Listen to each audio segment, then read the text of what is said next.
Hey, what's new and exciting? It's Kevin O'Shaughnessy here with IndependentGuitarist.com.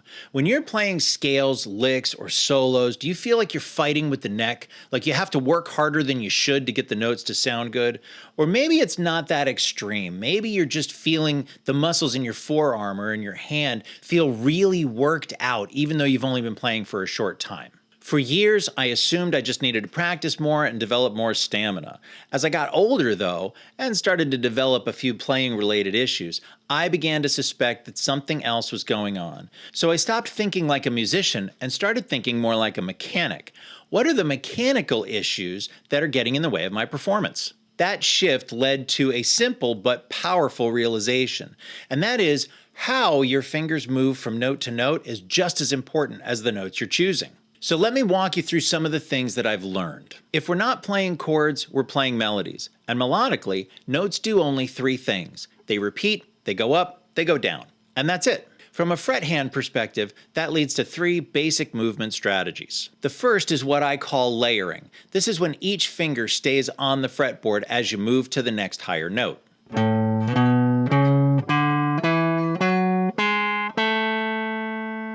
This is good because it can help you keep your place and provide a little extra support for your pinky. The trade-off is that your fingers are probably going to stay under tension even when they're not actively sounding a note. This can lead to fatigue. The next movement strategy is what I call peeling. Think of it as reverse layering. You place all of your fingers down first, then you lift them one at a time from high to low.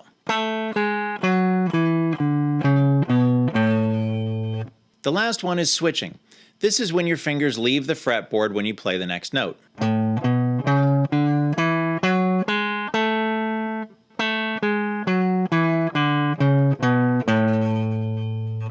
This can definitely give your hand more rest, and it's very useful at higher speeds. The trade-off is that it takes more coordination to get the notes to sound clean and connected. So here's a straightforward way to analyze your own playing. First, play through a scale, ascending and descending, picking every note.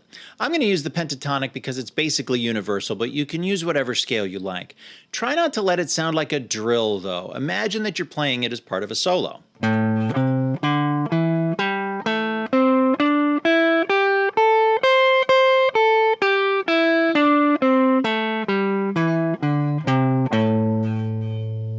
As you go, observe your fingers. Are you switching your fingers? Are you layering and peeling? Do you notice a change somewhere along the line?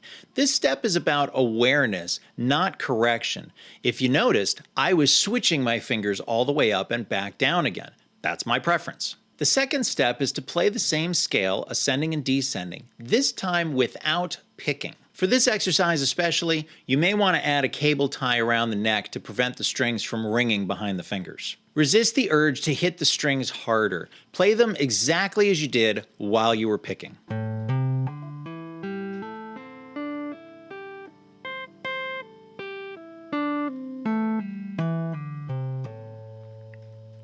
Now again, my overall preference is to switch the fingers. Let's see what this looks like with layering and peeling.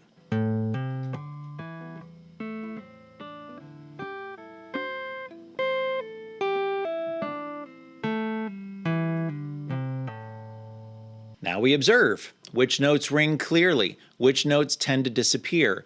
This reveals how hard your fret hand is working. With those observations, now we can make small adjustments. The goal here is to use the minimum amount of force to get the maximum result. If you're switching on every note, can you close the gap between them? If you're layering and peeling, are you pressing too hard on the notes that aren't actually sounding a note?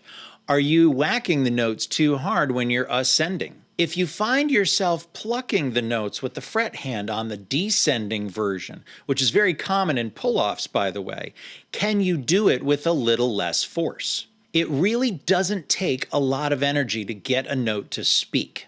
As you experiment, focus on reducing effort rather than adding control. Finally, I want to give you a quick note on how the guitar setup can affect this process. I've found these exercises to be a lot easier on an electric guitar running through an amp than on an acoustic. Heavy strings and high action can make these exercises really difficult. Personally, I use light strings and the lowest comfortable action on all of my guitars. And this makes a noticeable difference on how little force I need to play clearly. So remember, small changes in how you move from note to note can add up to years of more comfortable and expressive playing. The first step, of course, is figuring out what you're doing right now, so I hope these exercises help. For weekly lessons sent straight to your inbox, plus my free guide on how to sit with the guitar ergonomically, be sure to sign up at independentguitarist.com. The link is in the description below. Now go practice. I'll see you in the next video.